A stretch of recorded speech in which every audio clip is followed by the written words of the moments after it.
So I say all that to say, do not be sitting around calling me a king. Please don't do that. You're playing a cartoon game. Okay? We know in this world in this world that we presently live in, there are nothing but white kings and queens. Let's stop playing fairy tale games. Okay? I am not a self-proclaimed king. Just in case you thought I was. Let me clear the air on that. Not one time in my life have I called myself a king in the context that they calling me a king. Not in the context that they call me a king. I have never called myself that. Okay? Them calling me that is a part of some other little plan that they got to capitalize off of me, and it ain't gonna work. I'm gonna tell you why it ain't gonna work. Because I am too done with this country. I don't have any respect for this country. And want to know the reasons? You already know the reasons. If you've been following my videos, you already know the reasons. It's these child sex laws that they've been passing. So why would I be a king over that? Let me let that resonate. You forgot about that part. So you see how it's done? That's the blockage right there between me and you. Well, you got child sex laws, and it's no way you're going to put me as an authority over that. You also have gay marriage in 50 states, which I don't agree with that. So how could I be a king over you? So it's all make-believe, it's all fantasy for other people's pleasure. They're doing that for their own entertainment. Just like white people used to make black people tap dance. Go ahead and tap dance, boy. That's why I'm not really, I look at entertainment in America differently these days. I don't look at it like it's all pure and sincere, because the white man used to sit up and watch the black man. He's always watched the black man as his entertainment.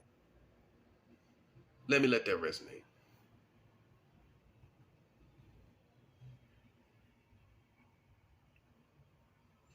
The white man has always set up and watched the black man as his entertainment.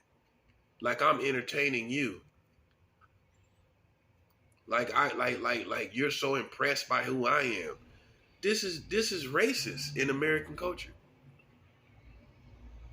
The black man has been entertaining the white man for decades. He's been entertaining him, whether it's singing. You gotta be even careful with the people talking about singers who they listen to.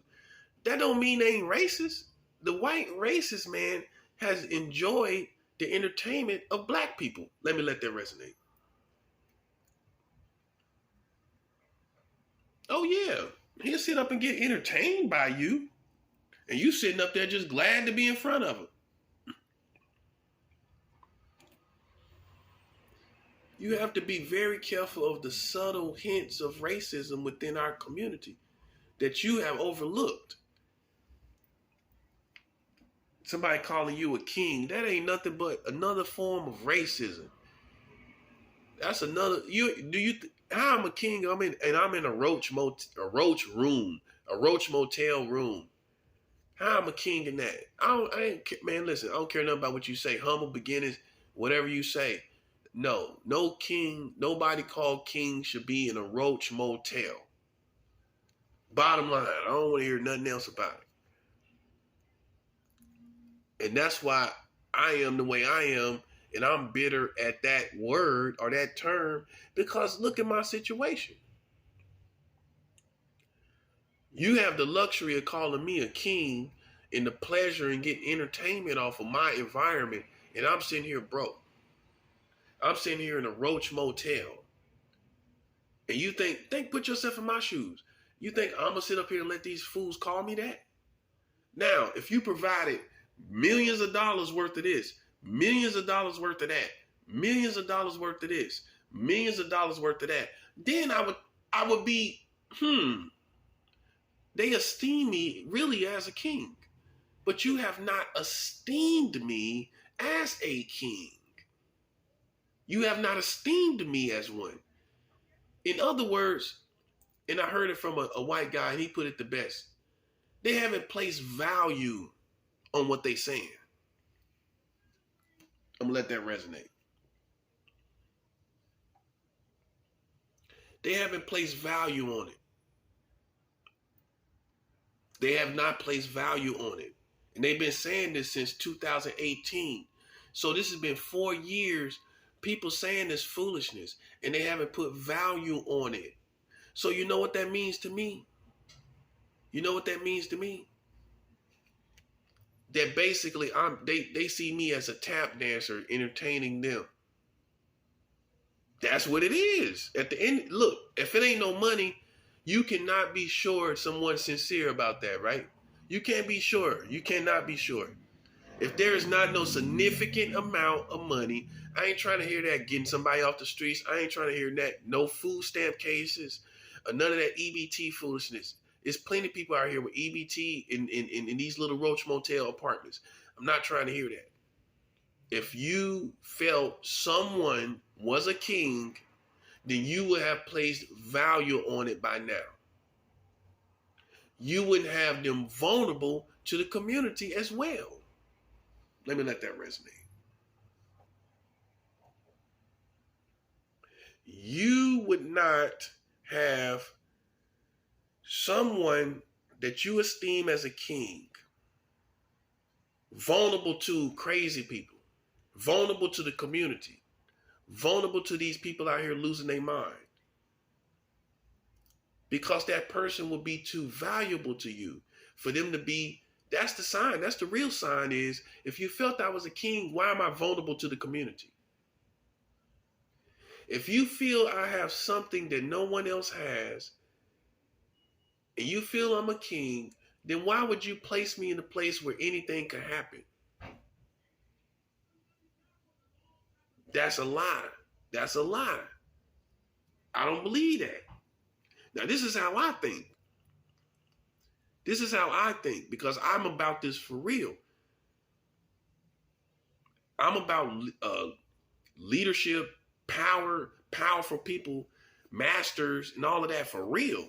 And if you really felt someone was a king, you would not have them literally in an apartment on the street, like right there where the street is at.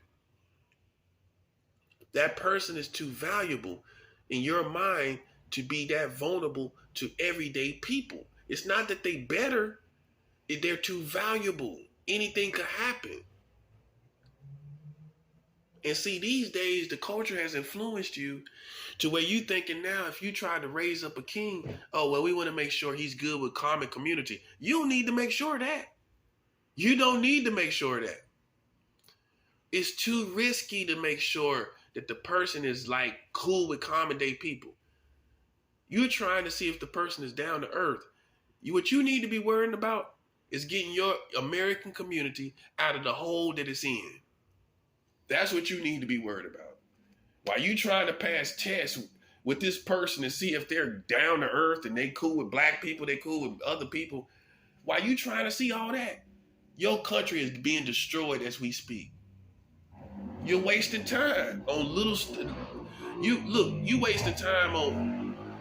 you wasting time on issues that don't even are relevant to what's going on right now.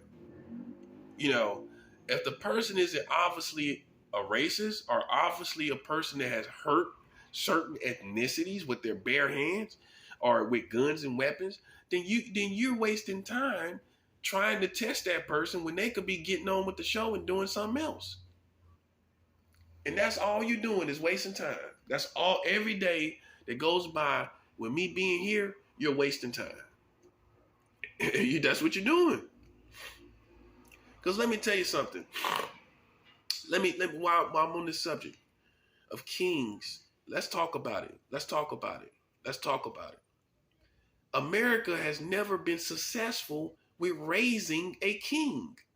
Let me let that resonate.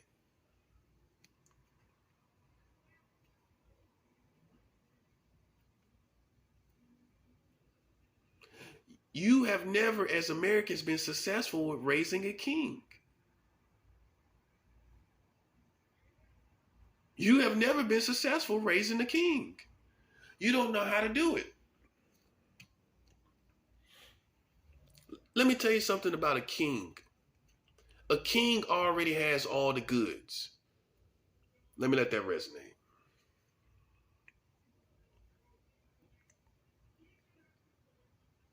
A king already has all the goods.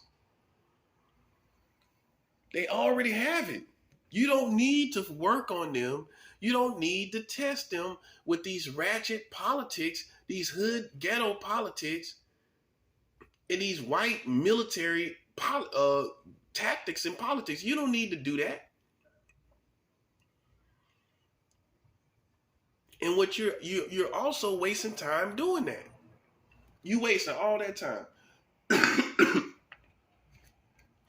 trying to test this person and see who they're about. Let me tell you something. This is how I know you don't know nothing about kings and queens. Because if you look at history, it was already something special about all of them. All of them. They had some type of perspective that, and some type of mental enlightenment that you didn't have nothing to do with. You didn't make them like that. They were born that way. In other words, kings are born. They're not made. You can't make a king. And I'm going to show you how. Why wasn't Donald Trump successful at what he was doing? Because you can't make a king. They are born as kings. They're born. You make soldiers, yes, but you can't make a king. You can't do it. It's certain things they have to have. They have to have compassion for the community. You can't make somebody have compassion. Eventually, they're not going to show compassion. Eventually, they're going to become a tyrant or a dictator. That's what happened to a lot of these leaders around the country. A lot of them fail, and it ain't just like when you think about dictator, you think about Iraq and Iran, and no. If you look all around the world, you may think about the East. Look at right here. Look at all the stuff that's been done here. Look all over the world. And the people that were in leadership that were so-called kings, they became dictators. You know why? Because they were not born kings. When you're born a king, you're not going to become a dictator. You're not going to become a dictator because you're going to have the compassion, and you're going to have the mental enlightenment concerning your government and concerning your community. You're not going to become a dictator. People who become dictators and people who rule with iron rods are self-appointed kings. That's what it is. And you may look at the present day people. I'm talking about all throughout history. I'm not even talking about, this is in general. For real. These people out here that are overbearing, they was not meant to be kings. Donald Trump was never meant to be a king over America. A president is the equivalent of a king. He was not meant to be the ruler over America. That's why you got the situation you got. He didn't have compassion on the people. He did not have compassion for African Americans. First thing a ruler in America should have is compassion for African Americans. Well, they the most oppressed people. They went through the most. You would think that a king or a queen here would have automatically, absolutely compassion for the African American and the African American experience. But yet, here's the punchline. None of the people that's been leadership has really had real compassion on the African American community, which means they were not really even kings because they would have been enlightened to their community and government concerning the African Americans. So this whole time, you just had self-appointed kings, people who community put in leadership. It was never any kings here. This situation would have been done away with. It would have been done. You would never have the poverty or the ghetto experience still lasting up into 2022. That should have been done away with. Do y'all understand that? There should be no ghettos. And all you think about is money. No, no, no. When they building all this other rich stuff for these other rich people. So if they stop building for rich people, rich white people, and built the African Americans out of the ghettos, you would see what I'm talking about. They building all these condos, all these townhouses, all this stuff. Now, if they stop doing that just to build a comfortable, I'm not talking about a Hollywood type of neighborhood, comfortable neighborhoods in every metropolis, you know, this is the proof of real kings and queens. You never had them here in America. And that's why you got the destruction you got now. Because you never had any real kings and queens here. There's no way all these politics and all these trillions and trillions of dollars. You see how they're giving money to Ukraine? You see how America is giving money to the Ukraine? Why they can't give trillions and millions of dollars to the African American community to pull them out of the ghettos? Y'all just learned, y'all just accepted stuff. Y'all just accepted it. Y'all just accepted it. And I'm gonna tell you where you went wrong. I'm gonna tell you where the African American community went wrong. I'm gonna tell you where you went wrong. You stopped using your spirituality. Yeah, you did. You stopped using your spirituality. Do you remember, you educated African Americans? I know you're very familiar with what the white man said about African American spirituality. He said he was scared of it. Yeah, you didn't know, you know. The white man said in the beginning, in the plantation times, in the slavery times, when he seen the slaves doing their spirituality, he feared that. He was scared of it, literally. You stopped using it. You could have been got out of this situation. You stopped using your spirituality. If you'd have used your spirituality, you would have got the leader you needed. You would have got many leaders you needed, and you would have got many things done. You can't do it in the tangible when the white man rules in the tangible. You needed to do it in the spiritual world, and you didn't believe in it anymore. Let me put it like this. A lot of y'all got conditioned not to follow the path, and you got conditioned by the white man. He conditioned you to think like that because he's so comfortable in his tangibility that he don't feel he needs spirituality.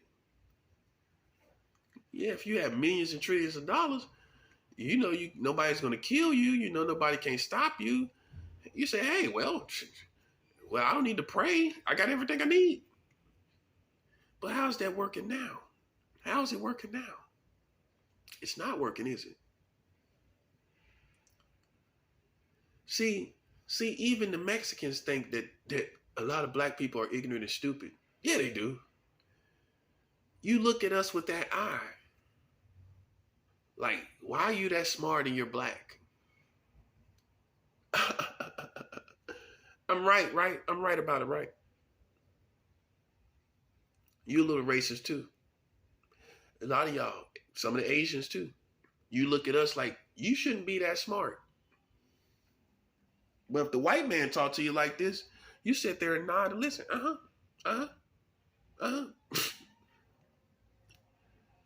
So you're a little bit racist as well. That's why I say this is all about To me, this ain't nothing but a modern day sophisticated race war. That's all it is. That's all it is. Because at the end of the day, if I was a white boy, this would have been over. If I was a white boy, here, listen to this. Listen to this very closely. If I was a white boy and they were calling me king of the earth, where you think I would be at right now? If I was a white guy with blonde hair, blue eyes, 6'3", 25, between 25 and 35, and they were calling me king of the earth, where you think I would be at? I would be in the best of hotels, smoking Cuban cigars, dipping in jacuzzis, access to absolutely everything. That tells you that the white community rules this community. Because if I'm called a king, why do I not have access? Because it's about race. That's what it is. So therefore, I'm going through complete foolishness because I'm black. I know you think it's an excuse, but it's a reality. If it's an excuse, then why am I right about if I was white, called king of the earth? You know what these white boys and girls would do? Man, these people would be rallying around. I would be so out of this situation. And these people that's playing with me would be so dead. Y'all would be so dead if I was white. This is for real. Well, you want me to give you a perfect example? Look at Donald Trump. Think about it. Before I get into it, think about what I just said. Well, Donald Trump rose up as a king, right? You see all these white people backing him? You see all them Trump supporters? You think you're going to just run up on Donald Trump? You might die. That's the difference. That's the difference here. So you see why I find it highly offensive now when someone calls me a king? You see why I find that highly offensive? You see why now, right? Because look at my experience. It's still, after all, a black experience. Let it resonate. It's still, after all, a black experience that I'm living. While they're calling me a king. Now think about that. That ain't black to you. You're still living in poverty. You're still living among roaches and rats and scavenger people, thieves and all kind of other stuff. And they calling you a king. That's black as it gets. Because like I said, if I was white, man, I would be in the Four Seasons. I would be in the Four Seasons somewhere. Kicked up, not having to work, nothing. No public assistance. Stacks of money, cards of money. People trying to give me money. That's what the white community do. Now, look, I got to get off in this. While we're talking about the failure of Americans being able to raise up a king, it goes to all different ethnicities, black, white. They all fail to raise a king up. But I got to touch on me being black. I got to touch on my own people. I got to touch on why you have failed to raise a king. Because see, what you do is you feel like the king is subject to you. I'm going to let that resonate.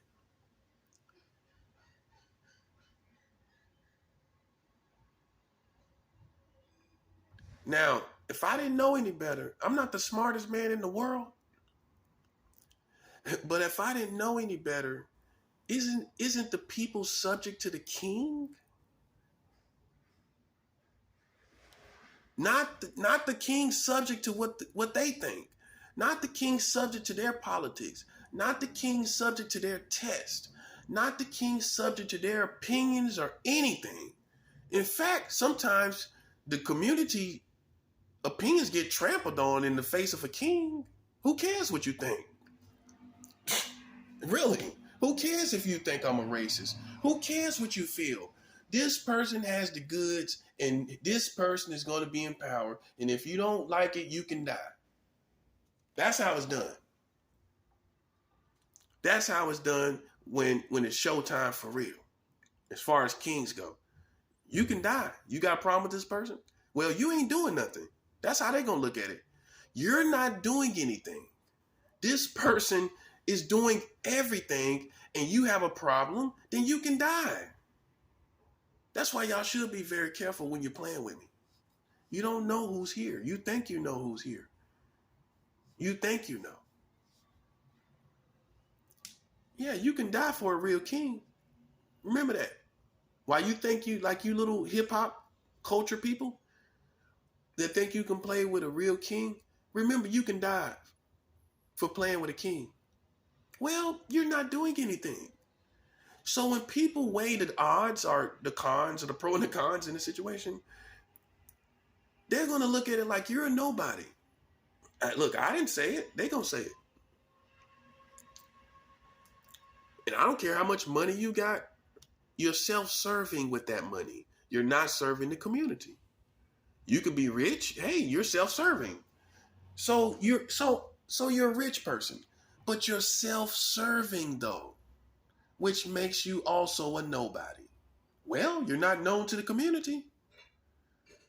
You're not your efforts are not known to the community. Your efforts are not manifesting to the community. So see how they got you? You become again a nobody. So for you rich folks, be careful playing with me too. Because at the end of the day, you're self-serving. You're not doing nothing for this community. Boom.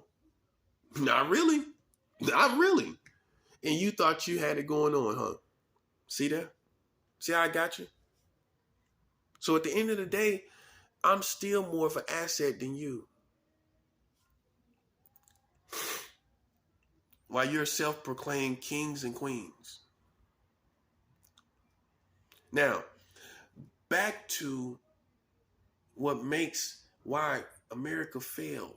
Well, I'm gonna get I gotta get on Black America because that's most important. To get this off.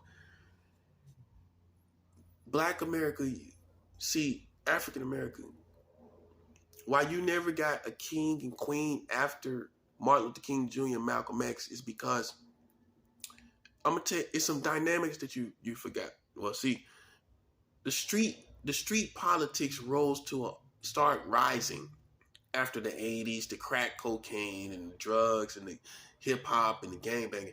Then you had these hood politics among the community rise up, right? And among these, listen to this very carefully, among these hood politics, there still are crab in the bucket people. It's still bottom feeder people. And they're involved in politics on who's who and who's doing what. So by the time you find someone like me, you feel because you're loyal to these hood politics that this person has to be subject to these bottom feeders and crab in the bucket people. And you know what crabs in the bucket do? Crabs in the bucket pull other crabs that are going up higher back down to where they at. That's what the whole crab in the bucket illustration or analogy is about. It's about one crab getting up out the bucket and then the other crabs pulling them down. That's what hood politics do. Because what they feel is they feel that they're the committee over black people.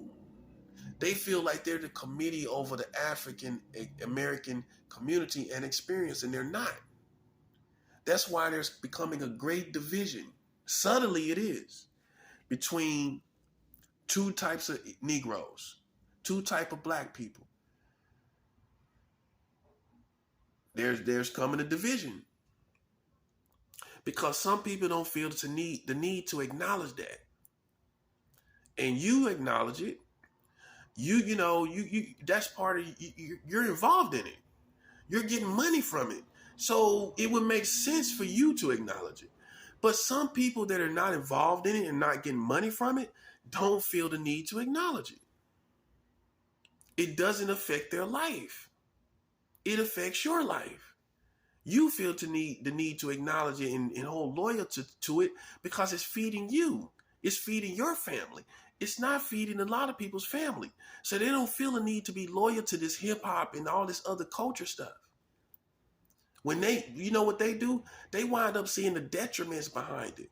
They wind up seeing all the poisons behind it that stops the cultivation of the progression of the African American experience and community. In other words, they see it like the culture is pushing the African American experience and community in a different direction than it should be going. And see, so let's say, for instance, for me, young man, I'm 41, just now 41, just a couple months of being 41. What happens is among people that are in these hood politics, are these black people